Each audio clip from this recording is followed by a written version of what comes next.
আসসালামু আলাইকুম প্রিয় মুসলমান ভাই, আমি মোহাম্মদ মোতালেব হোসেন। কিছুদিন আগে একটা মসজিদের স্ট্যাটাস দিয়েছি, মানে কিছু ছবি টবি ছেড়েছি আপনাদের উদ্দেশ্যে। আমাদের মসজিদে কিছু কাজ অসমাপ্ত রয়েছে। তিনতলা ফাউন্ডেশন দিয়ে করেছি মসজিদটা, একতলা সম্পন্ন করতে কিছু কাজ অসম্পন্ন রয়েছে। তো ওই মসজিদেরই আমাদের সাউন্ড সিস্টেম বহুত পুরনো, অনেক আগের পুরনো যে সাউন্ড সিস্টেমটা ছিল সেটা আপনার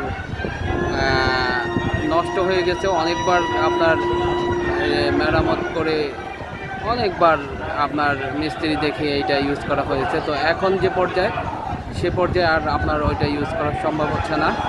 তো আমরা রোজার শুরুতেই চেয়েছিলাম যে একটা সাউন্ড সিস্টেম যাতে তারাবিটা খুব সুন্দর করে পড়াইতে পারে, কিন্তু আল্লাহর হুকুম হয় নাই, আমরা তখন কিনতে পারি নাই, অনেক চেষ্টা করেছি।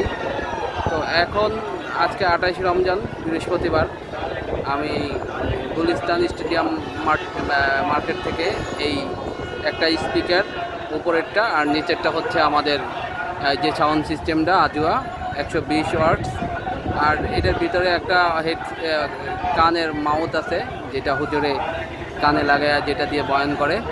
তো এই তিনটে জিনিস আজকে কিনেছি, আজকে বৃহস্পতিবার। তো এখন আমি সদাগর নিয়ে আসছি, আমি এখন আমাদের যে লঞ্চ আছে সেটাতে আমরা উঠিয়ে দিব এটা, ইনশাআল্লাহ আগামীকাল সকালে পৌঁছে যাবে। কালকে জুম্মা নামাজ এই সাউন্ড সিস্টেম দিয়ে হবে আল্লাহ চাইলে, ইনশাআল্লাহ। তো সবাই দোয়া করবেন। আসসালামু আলাইকুম।